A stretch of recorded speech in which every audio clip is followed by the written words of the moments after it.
Good morning. Welcome back. This is Daybreak, and thank you for staying with us. The hashtag on X is Daybreak. The SMS code is 22422 at Citizen TV Kenya and at Ayub Abdikadir. Dr. Paul Moturi is the Executive Director, Pacemaker International.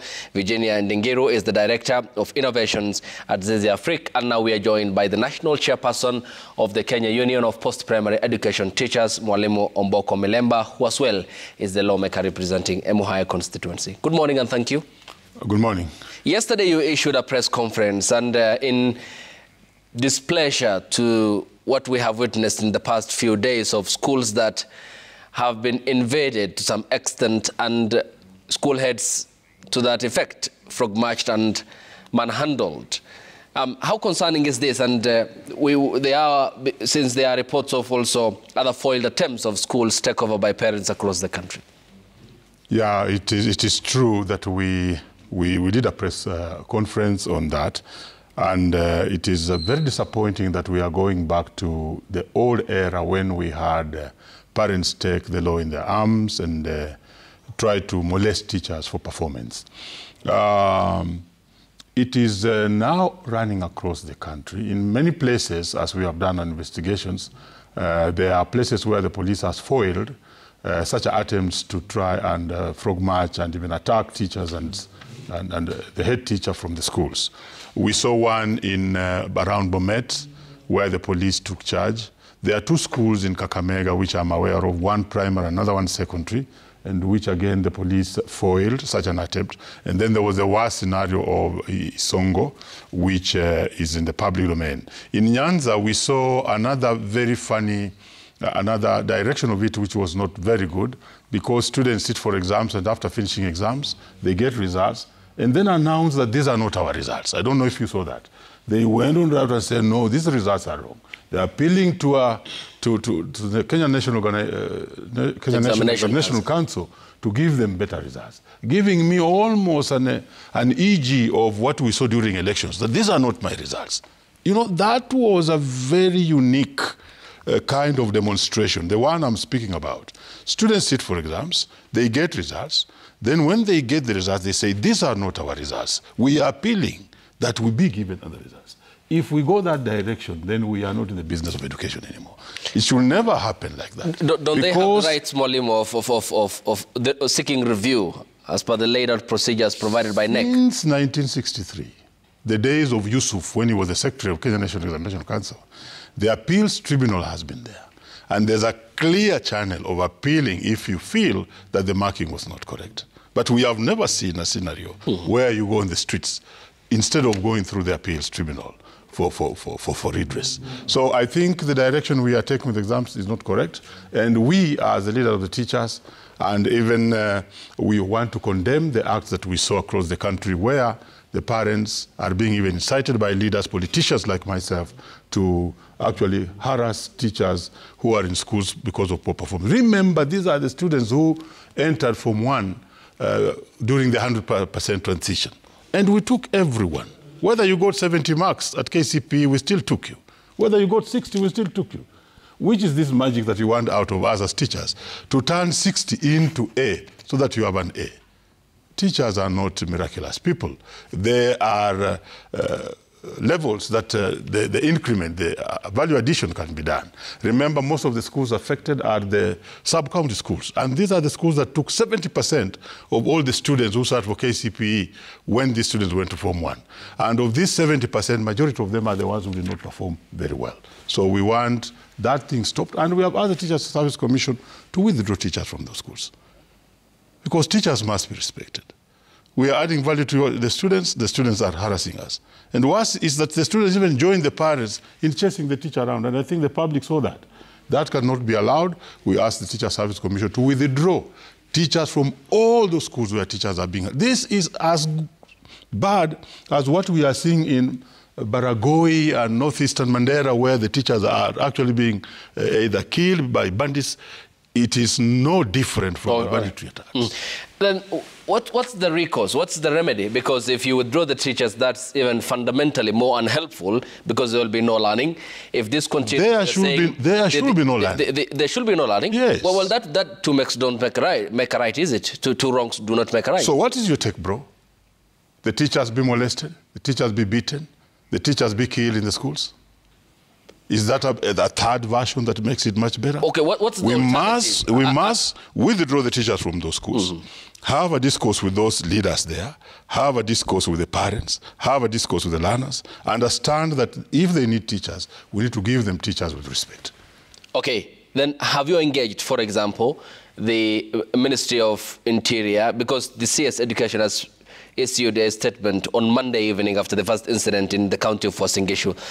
What level of engagement then do you have with the security organs? Because the minister has spoken, and isn't it just a matter of safeguarding the schools, as we have seen yesterday, the one attempt which was foiled in Bomet County? Schools should never be safeguarded by the police because teachers are being hunted for like wild animals by the parents or the children or the stakeholders and other leaders. Schools should be safe places where when you enter in a clear way and with some respect, dignity, the way you almost enter church. They are not war zones where you need to protect them using the military and the police. No.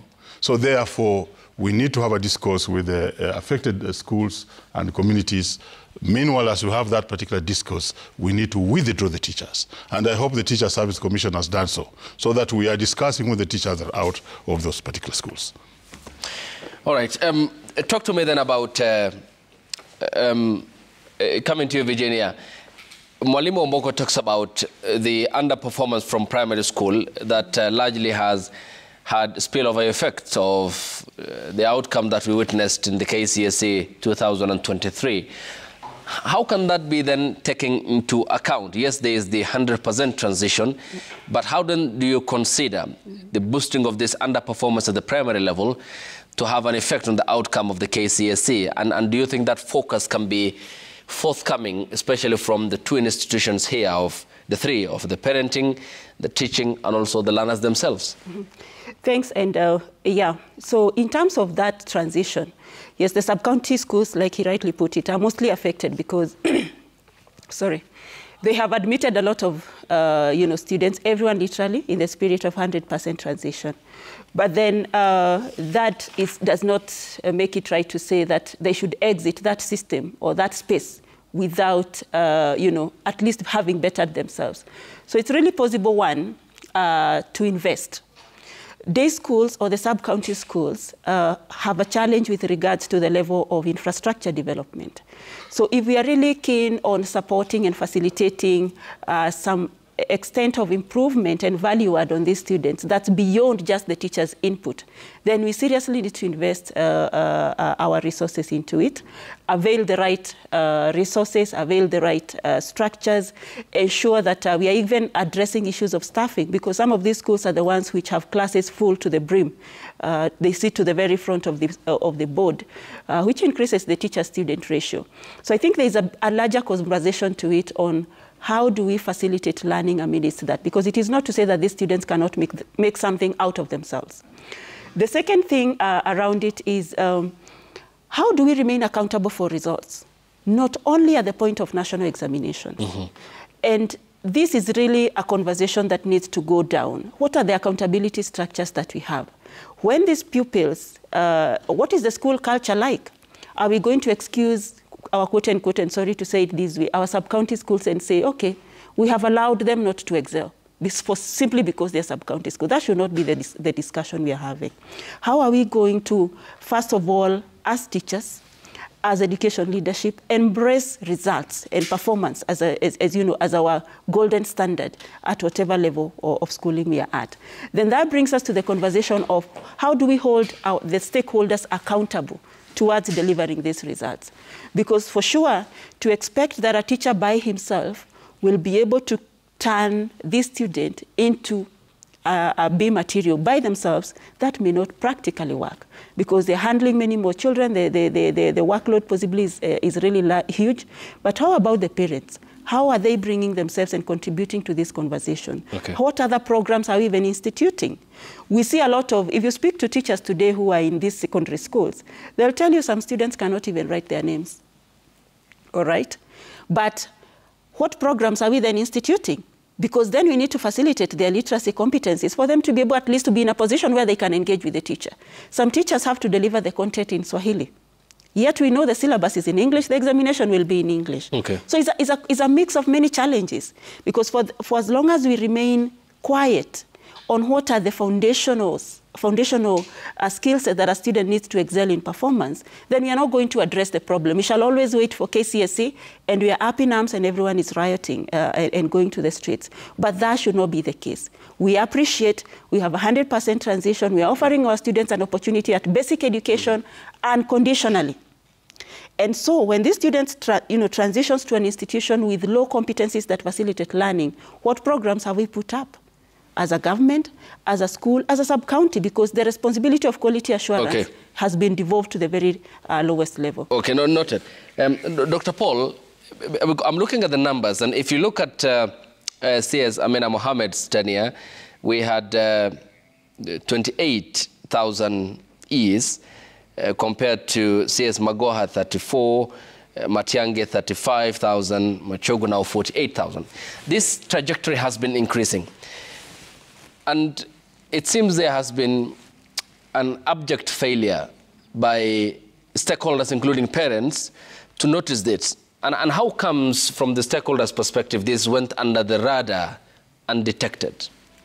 Thank you very much. I think allow me to comment first on what Mheshimiwa Mboko has said. I think withdrawing teachers would be responding to a mosquito with a hammer, really. You know, they say if the only thing you have in your toolbox is a nail, you will see every other, or it's a hammer, you will see every other thing as a nail to be nailed in. I think what we need, Mheshimiwa, is to possibly create, first we look at each case on a case by case, because for example, the parents in Litein, they are saying, the head teacher has been running, not all the teachers, the head teacher has been running the school without involving the board of management. She's doing what she wants when she wants.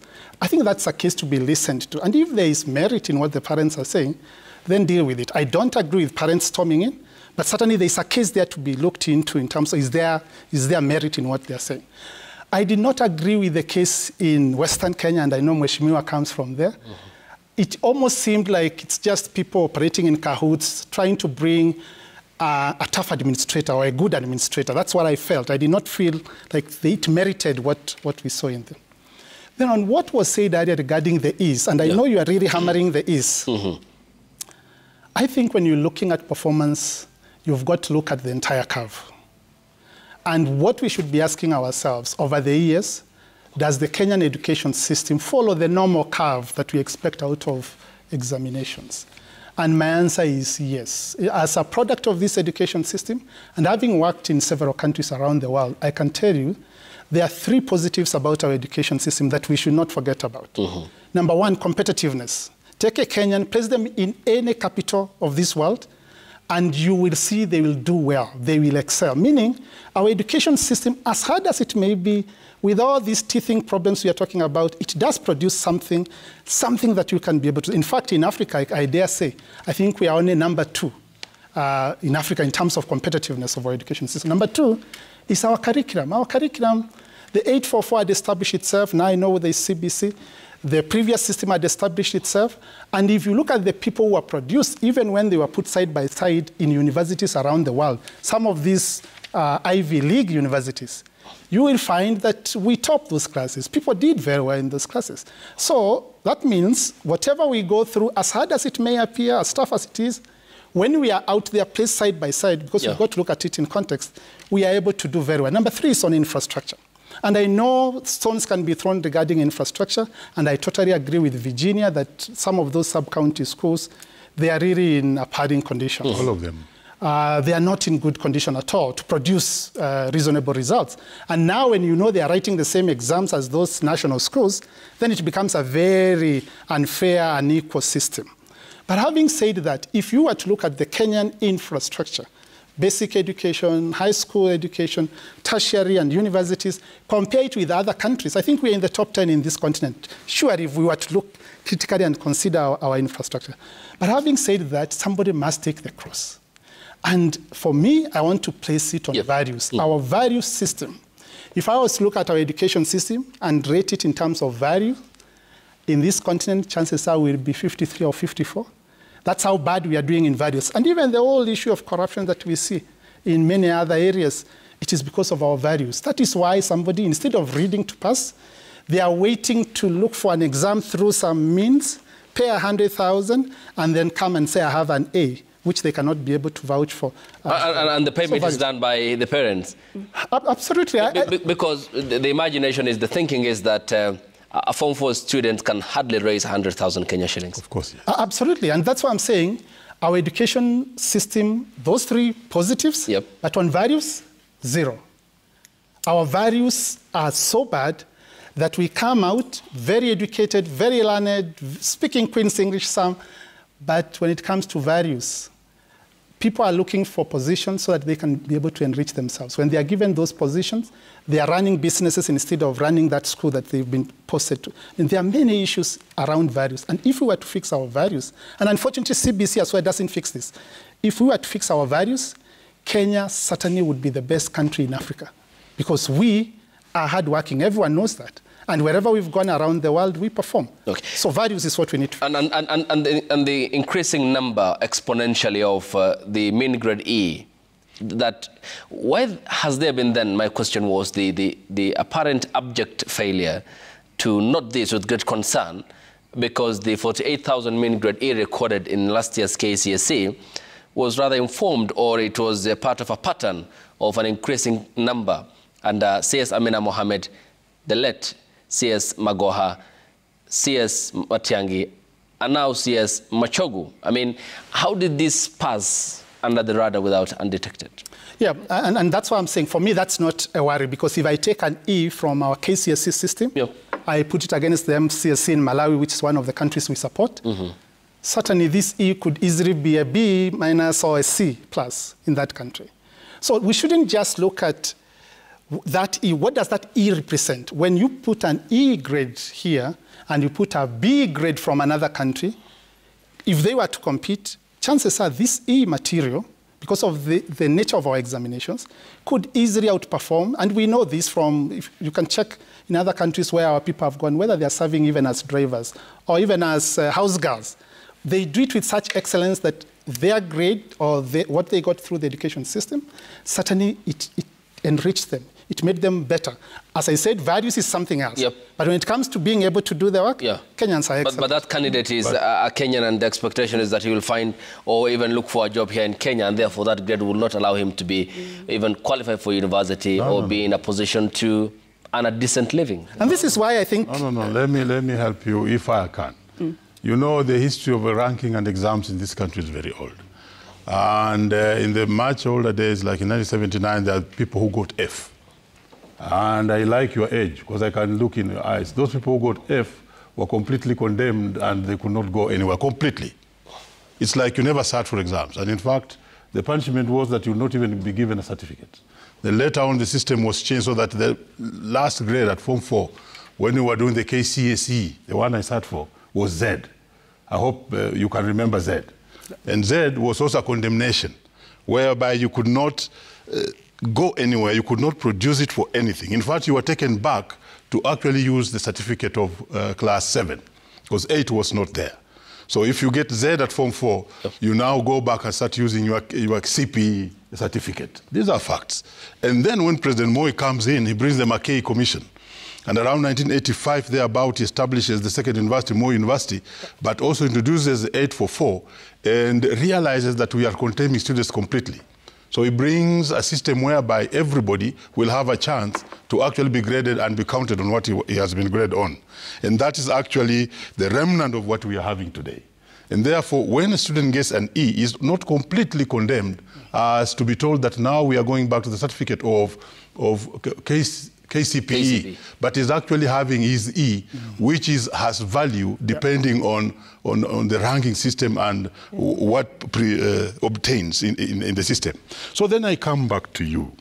You seem to be challenging, Professor, here, that these examinations must just be, and ministers here who served as ministers of education are being ranked depending on how many E's they produce. and you seem to have good statistics there, that you are saying Amina had 28, Matiang'i had 34, Magoha had, and finally Machogu is having 48. I think that's what should be the case. We should not rank them depending on the number of E's. But I can give you an explanation. The explanation is that along the way, with the policies of what was called the Millennium Goals, and the issue of access to education as a priority before we even go to quality of education. So access came earlier than quality. So the early days, the ministry was just fighting with, can everyone be in school? And it became very difficult. I want to thank the ministries and every stakeholder, because finally, during Magoha's time, we almost achieved 100% transition. What we were looking for was access to education. We don't care how you'll perform, but we want everyone to access education. So when we achieve 100% access to education, we are certainly preparing to get more serious low grades like E's. And this is what you have explained very well, that when access was still very low during Amina's time, and you can even go back in retrospect, you realize that the E's will reduce as you go back in retrospect. But as now we access more people, 100% transition, the E's are likely to increase. And that is what it is. But this must again happen. Why? Education is defined in the Constitution, that there's basic education. And it will be the business of government to provide basic education. It will not only be free, but compulsory. The rest you can talk about it, whether it's free or compulsory. That's a discourse for another day. So it's the business of government to make sure that a student who enters ECD goes all the way to Form 4. And in this case, whether he's getting 0 marks, 3 marks, 4 marks, must go all the way to Form 4. And that's why we are having this issue you are talking about. And therefore, we have to look at education as holistic. And we have now created pathways. Especially with the CBC, there'll be a pathway. I had students at Emusire. I'm a teacher myself. Along my teaching career, I was at Emusire High School, where I and Principal Dennis Munyendo turned the school into a football academy. And we had great players there like Jesse Were, who has been playing for the national team. This guy could not score any mark, but he was the best fellow on the field. Why were we doing that? We were doing that because there was no setup and structure for academies in schools the way now we are bringing it under CBC. So we were actually hiding an academy within a school, and we were able to produce talent. The student we are saying has gotten an E could be the best artist, could be the best footballer in this country. I myself played also for the national team. And majority of the players of football were not very brilliant in class. You will agree with me? Yeah. So please, let's not condemn these grades. Thank you. My friend, this could be the best. Fair point. My friend. Fair point. Coming to you, Virginia. It talks about where the talent lies on the flip side. And here comes the question of CBC. I mean, the vast array of areas, communication and collaboration, critical thinking and problem solving, imagination and creativity, learning to learn, self-efficacy, digital literacy. Is this then perhaps the antidote to some of the remaining challenges that continue to dot our education sector? Yeah, so before we leave the E's, allow me to put my voice into it and really urge, and I don't know how best to do this. Sometimes you may really get lost in the midst of many issues that affect performance. But if each of us and each of the actors on the ground would emotionally invest, like this becomes a personal issue that you have to be accountable for results and do your best in delivering those results, I think that might come in very handy, because we cannot settle for second best. And Dr. Muturi, we may not have the, want to compare ourselves with the failing system in Malawi, for instance, because we ought to be leading and retain that leadership role and leadership space in terms of quality. So really focusing our lens on quality is where we are at. And we may not have the conversation around the other competencies without really thinking, what does quality look like for us? And he has put it very well that for a long time we have focused on access, having those children in school and paying attention to just that. We are in a scenario where even globally right now, the indicator 4.1.1A, which is in relation to foundational learning, is being demoted to a tier 2. because, you know, there's a lot of tension around availability of evidence and stuff like that. What does this even tell us? That we are kind of now, we had, within the SDGs, we had amplified performance quality and had come up with indicators of quality. But now we are kind of feeling strained in terms of how we assess and how we follow through. And we want to hide it somewhere below so that we are not accountable to it. So I think we need to face the conversation around quality education heads on and ask ourselves, what are the capacities and competencies our teachers need? When it comes to the core competencies that the CBC is working towards, yes, fundamentally, they will contribute to a lot of improvement in learning. But then what happens when the teacher stands in front of the students is also a determinant. Because we may not learn, I may not have a grade A if my teacher is not well equipped on how to facilitate this kind of learning. And we've had a lot of voices from teachers and from all quarters saying, please take us through, you know, intensive training so that we better understand how to deliver this concept. So at the point of at the classroom level, really a teacher is a key player. And we need to see them cultured and oriented on how to shift their classrooms to facilitate acquisition of those competencies. Because right now, if we are not able to address the problems we have, problem solving is already wanting in terms of how we are seeing things being done, how will our children ever learn? Because some of these things, they need to be exposed to them. These things need to be lived within our environment. These things need to be lived within our communities. But if they are not lived, our children will turn to chaos and, you know, demonstrations and stone throwing and all manner of irresponsible reactions. As we have witnessed. Yes, as a way of you know, seeking to have their voices heard. So in getting to the CBC to where we need to be, we also need to ask ourselves critically, what are the competencies our teacher needs in order to facilitate the 21st century, you know, kind of learning that is expected of them. It will not happen, you know, as a miracle. There's a level of investment to it too. We have to be very clear in terms of the accountability structures. Is it time we started getting into social pacts? Yeah. So that as a parent, and I don't know, it's sad we have to think about even going to the level of, you know, written social contracts with parents and other stakeholders, so that at least everybody has a stake in it. By the time you are getting to look at this student got an A, we are looking at it, what did you do as a parent?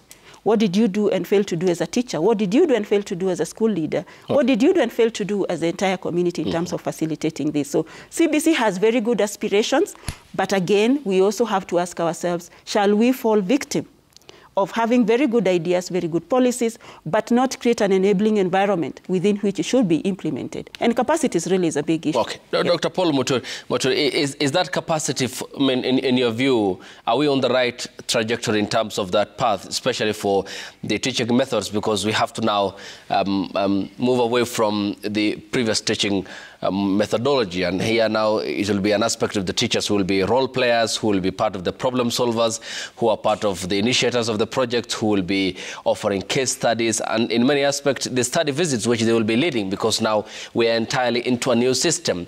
Is that capacity getting the right investment and attention?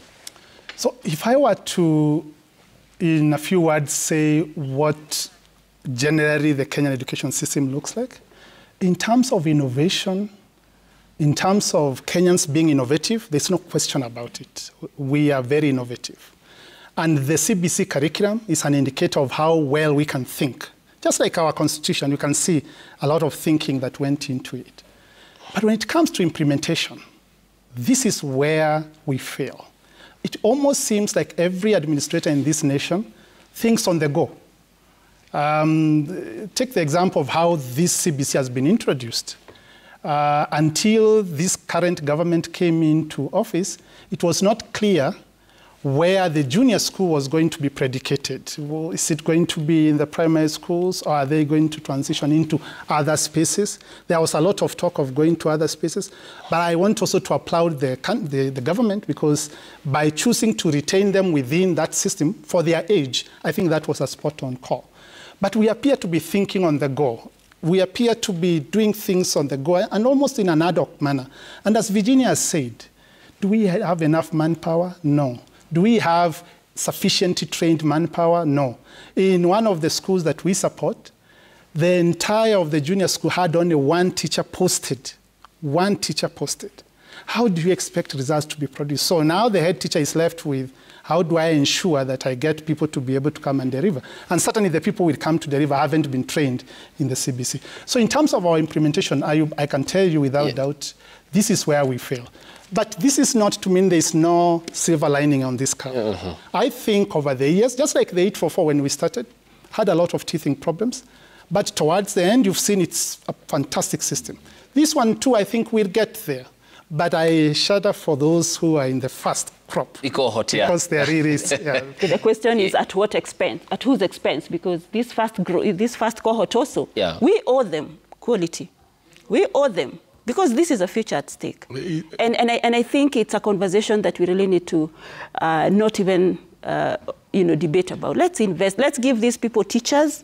Let them have the right facilities. They don't have labs. And you talk to those teachers and they say, when there are only 4 teachers in an institution, let's imagine, take of such a school, and they are not specialized in the subjects they are teaching, what are we saying about this? Okay, they are not just up for experiment. Yeah,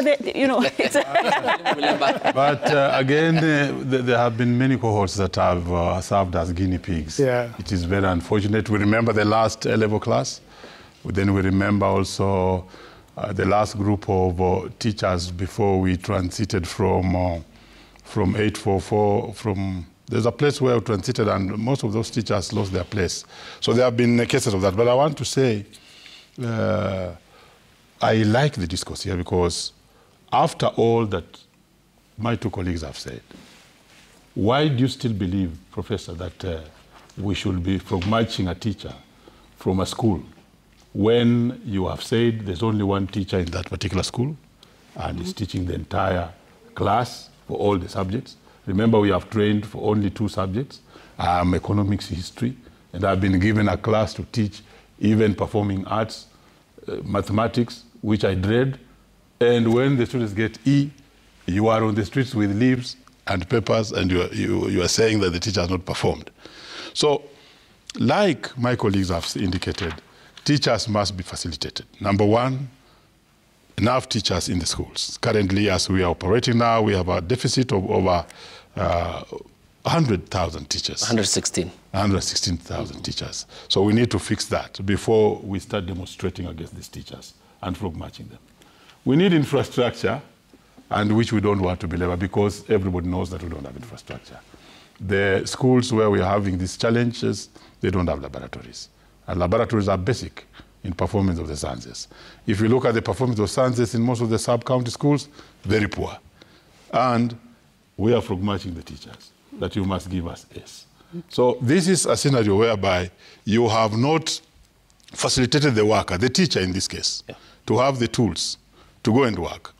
I had Ma'am here say, the third thing, capacity building. We are still grappling with the capacity building of the teachers. And you want them to have the S. In the absence of the S, you are frog matching them.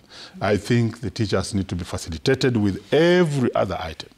If I take you back to my story of Musire, away from that, currently it has been my best school in the constituency.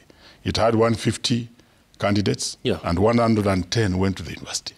So, you begin with access, then you come to quality. We began with access. Now the school is performing. It's the best in my sub-county, and it's ranked very well generally, because that was its performance. So I think what we need to do is capacity build the teachers, give the teachers the implements of working. Then you can actually judge us.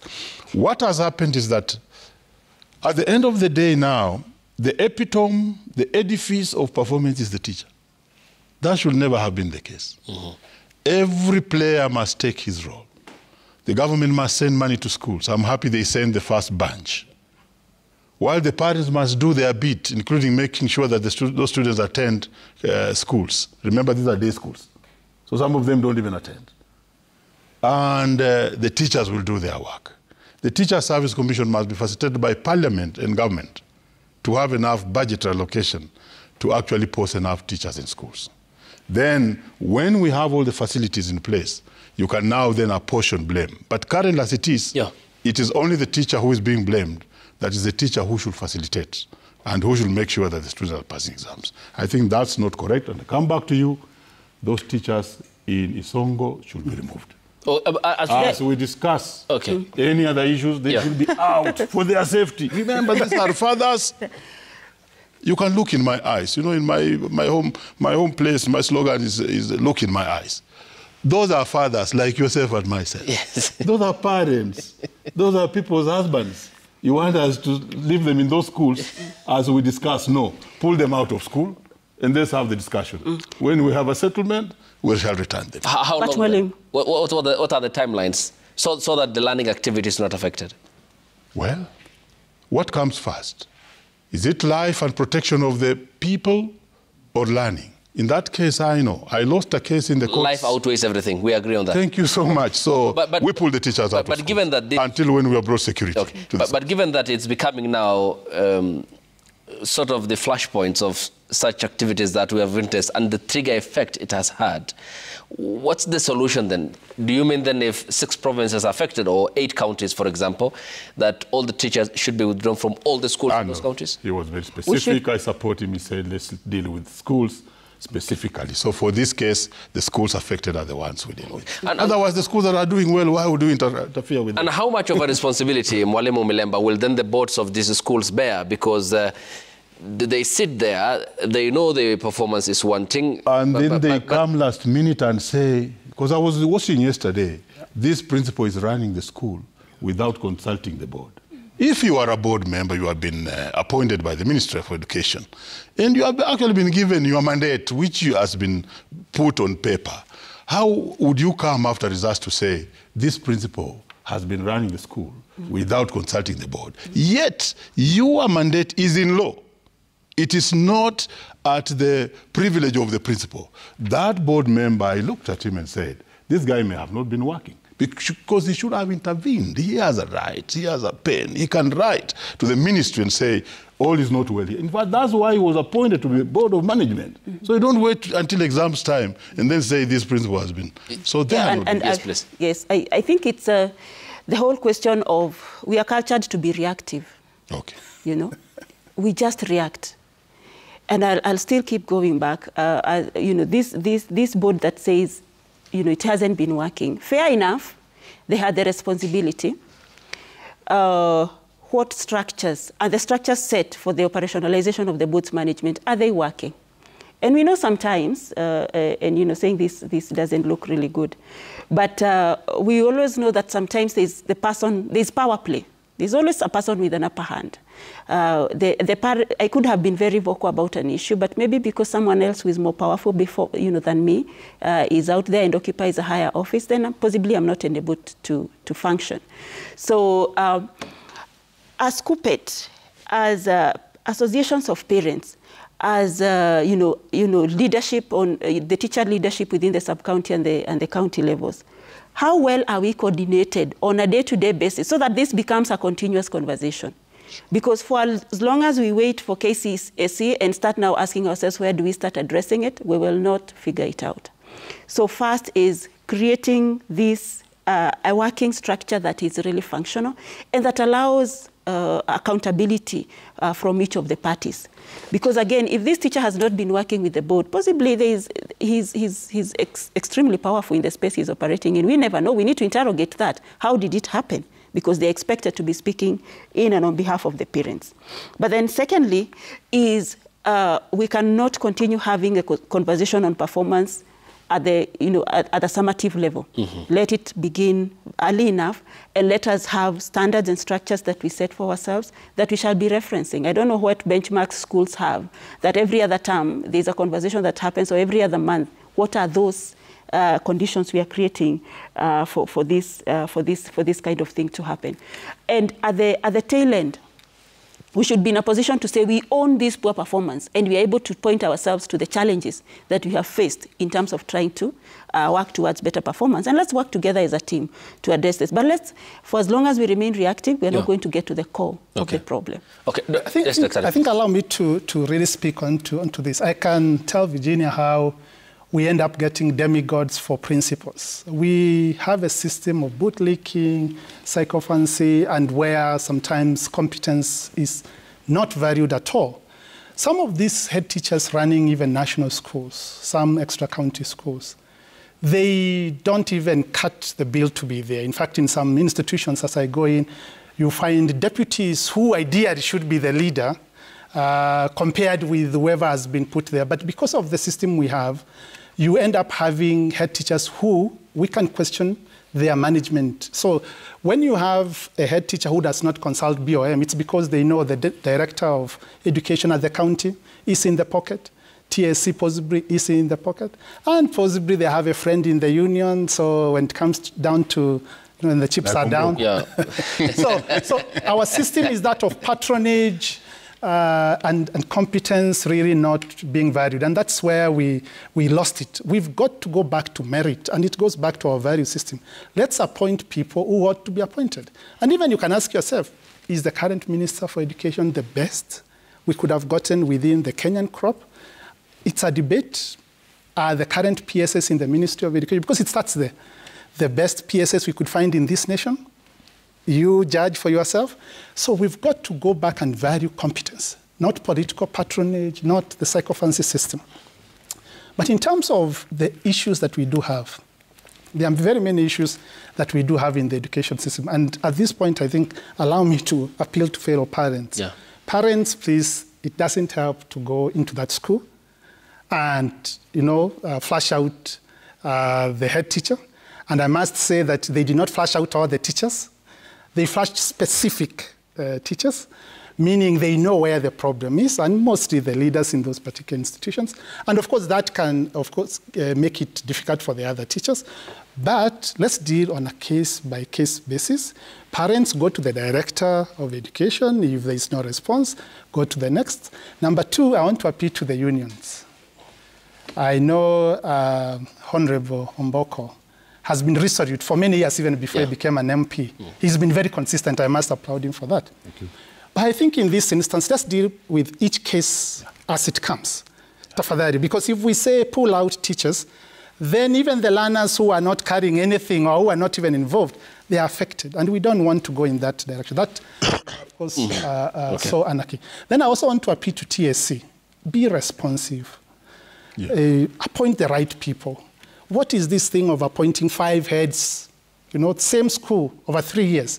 There can't be any systems built really by 5 different heads coming over 3 years. They've got to think through before of course, the argument they were advancing is that this head teacher came and retired. They knew by the time they are posting the head teacher to this school that they would be retiring in 3 months. Why post them into this school if the head teacher is going to? All right. So I'm really asking for sobriety from everyone so that then we can get our education system back on track. Mwalimu Melemba, given what you have talked about, one of the key components of this discussion are the teachers, unemployed to some extent, because we still are battling with the teacher deficit, and the current administration has embarked on the employment en masse, which is applauded. But given we still have that deficit, and them now facing disgruntled parents and at a frequency which is concerning, because they're being flushed out of their learning centers, which might have an effect on also the other teachers in terms of their mindset and the psychology. How then can we address this double tragedy that is facing the teachers, some unemployed, those in employment underpaid, and those who still are working and are still underpaid, still facing the threats of being flushed out because of performance or the outcome of the examination as a result of the results which are released by the CS on the 8th? Thank you very much. And that's why all of us must speak for the teacher this time round. And I think you have put it very well that the teacher is under threat. That those who are in employment are facing an array of challenges. And you have quoted some of them. They include being harassed because of performance, like we are seeing. Some, like the one of Baringo North, where we saw a deputy of a school just shot because there's insecurity in Baringo. The ones in Mandera, like we saw recently, being killed, and after being killed, the Teacher Service Commission asking them to go back. They refused to go back, and they got interdicted. These are facts. And then finally, they have been reinstated, but they are being told, go back.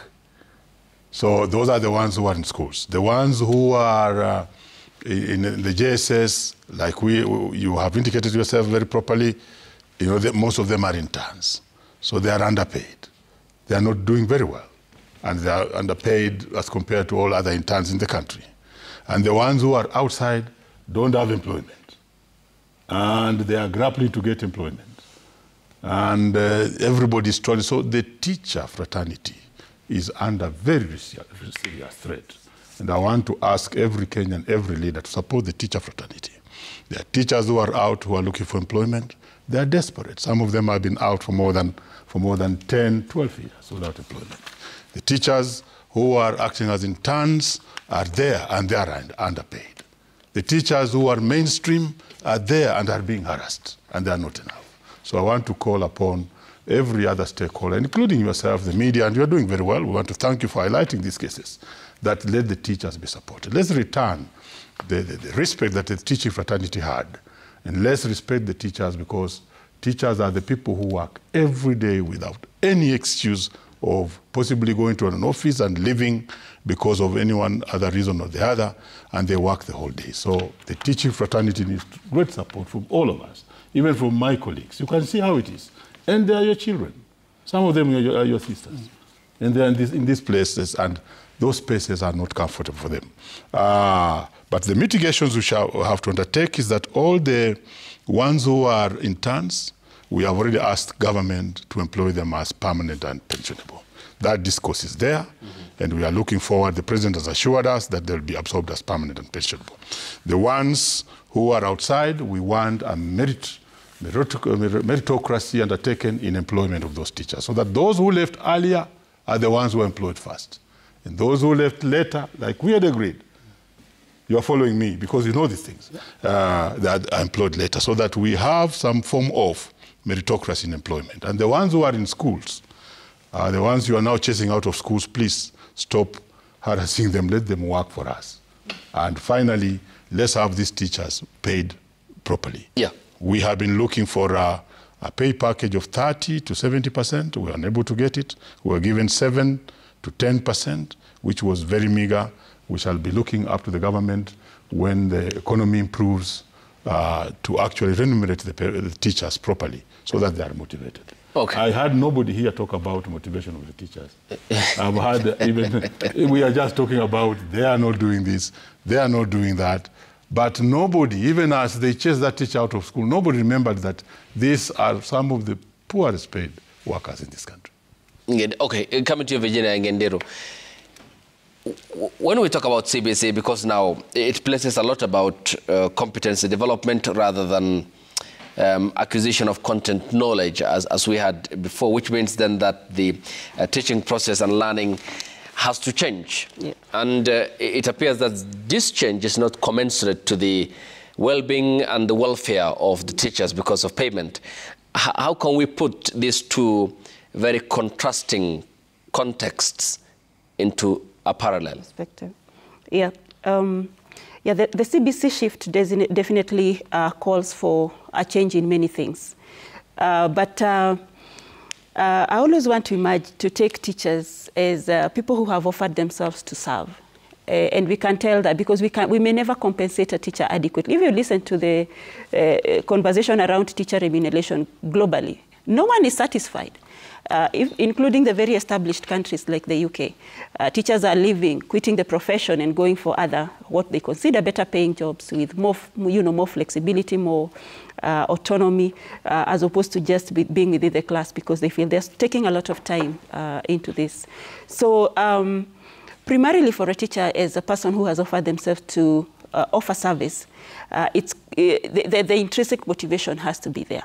But then complemented with creating an enabling environment. I always want to say, for this teacher who we are not able to pay 100,000, for instance, as we may wish, what if we made things work for them and their support structures available for them, other sources of support? It's okay. We may not be meeting their motivation levels, their remuneration levels at this point. But then when we also fail in terms of the support structure, it becomes like we are condemning them we want them to work out their issues, but give us the best. So it's really a case of balancing between what can we give in terms of giving the best, look at our structures of remuneration. Teachers no longer go for advancing their studies. Some of the ones I've spoken to tell me it doesn't matter these days. Even if I go for higher studies, it doesn't. Promotion is not assured. It doesn't even affect on the job grade that these teachers have. So I think it's also looking at within our remuneration package, what are even our professional development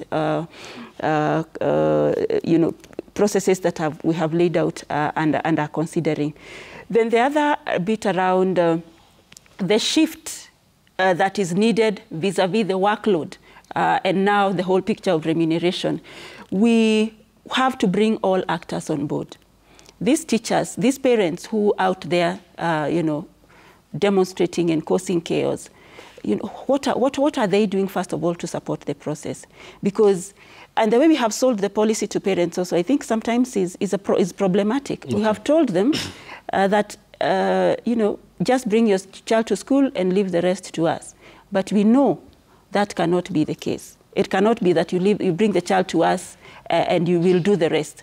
Because now when we try to bring them in the CBC and have them support learning, they now go up in arms and say, no, we were told education is free and we just need to bring our children and the rest, the teacher will do the rest and the government will do the rest.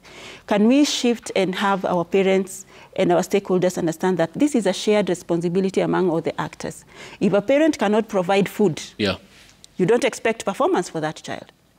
And sometimes, because of also the challenges, some of these schools, you'll speak to them and they're trying to even have feeding programs for which parents have even the leeway to bring 4 kgs of maize because that's what they can afford, but they still not support that.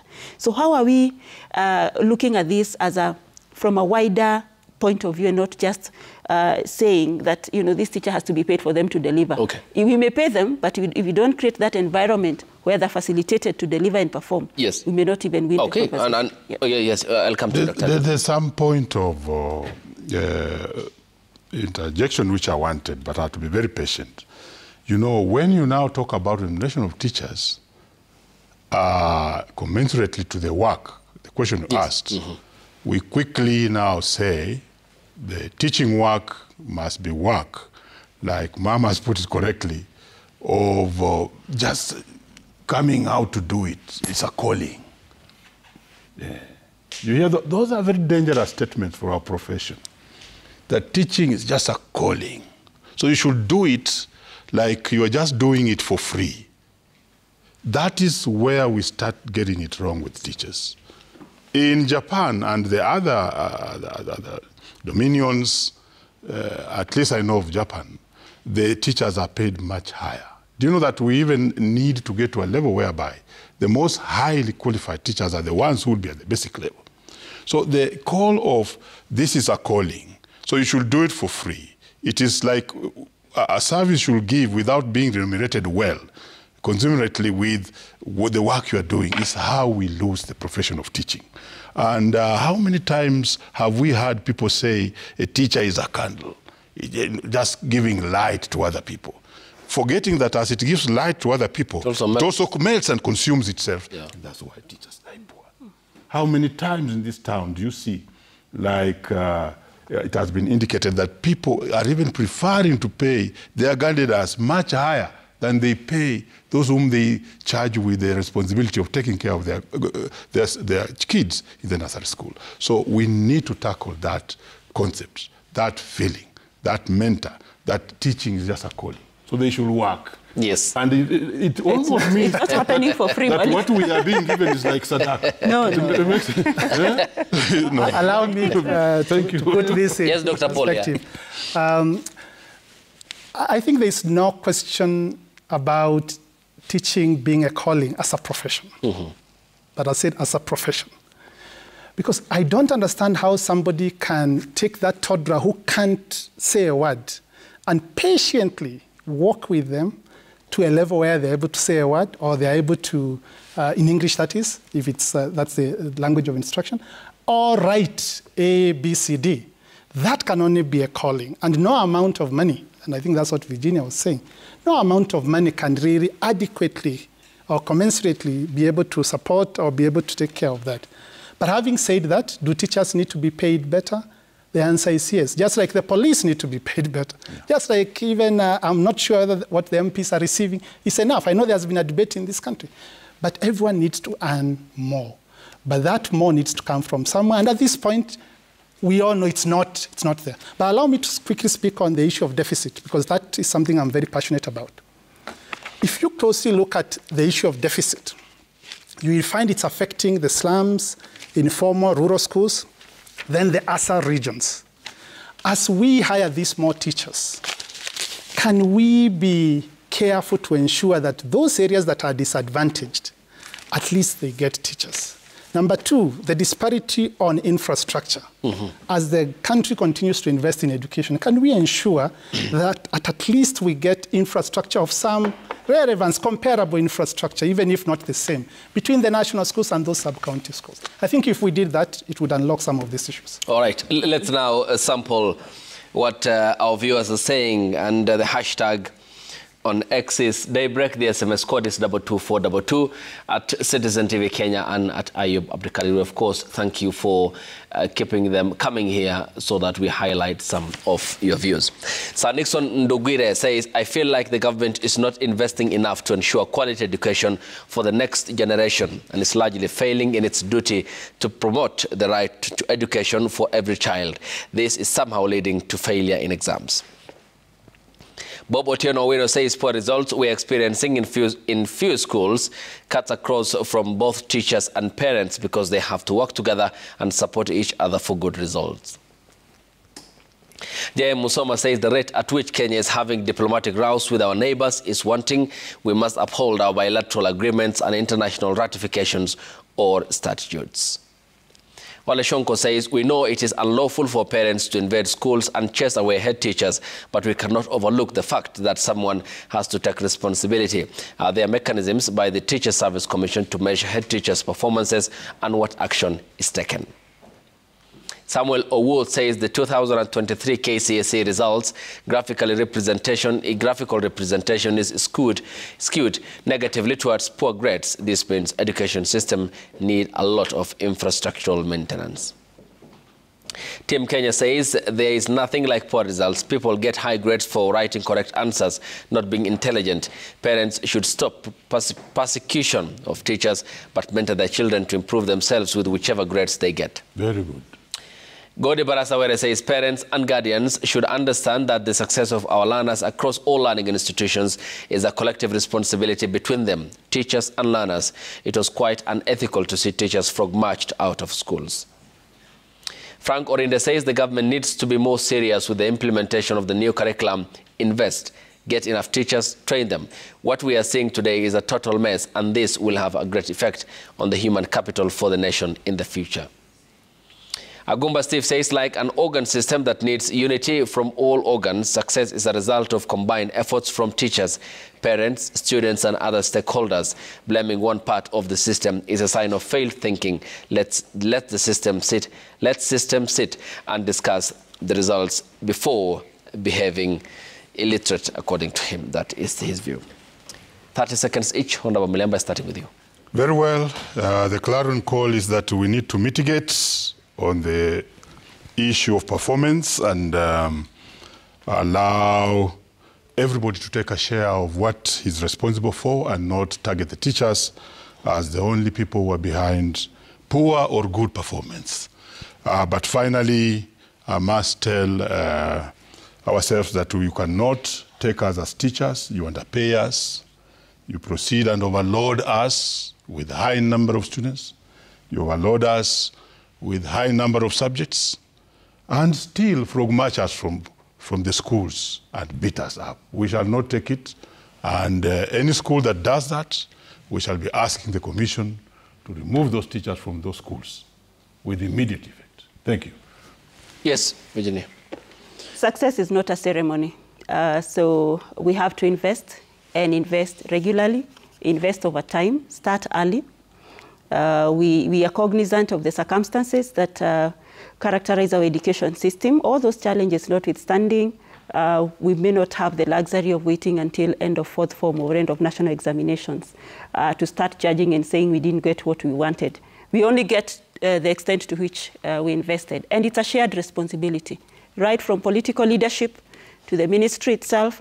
So that failed school, where the MP should have been there to facilitate conversations earlier rather than just being waiting to react when things get out of hand. So it's a shared responsibility, and we have to invest in it throughout this. Yes, Dr. Paul. My appeal to the government is to continuously improve systems, improve infrastructure, and deploy teachers to the schools, because that is a key element. Secondly, I want to appeal to all teachers. If you've been given the privilege of having to mentor, having to teach a child, take it as sacrosanct and develop these brains. Do your best. At least if they get an E having done your best, you can sleep well. And finally, to the parents and boards of management. Boards of management, wake up, smell the coffee. Support the head teacher in delivering. Parents, step back a bit and let us have sobriety as we approach the issue of KCSE results 2023. Ladies and gentlemen, your time is all appreciated. Dr. Paul Muturi is the Executive Director, Pacemaker International. Thank you for your time. Virginia Ngendiru is also Director of Innovations at Zizi Afrique. Your time is appreciated. Thank you so much. And Mwalimu Omboko Milemba, which is the title that he holds in high esteem, is as well the chairperson of the National Chairperson of the Kenya Union of Post-Primary Education Teachers and the lawmaker representing Emuhaya constituency. Thank you for your time and the views you have sent here on the broadcast. We'll see you next week at the same time here on Daybreak. Tomorrow, Trevor will be here with you from 6 a.m. Till then, good morning.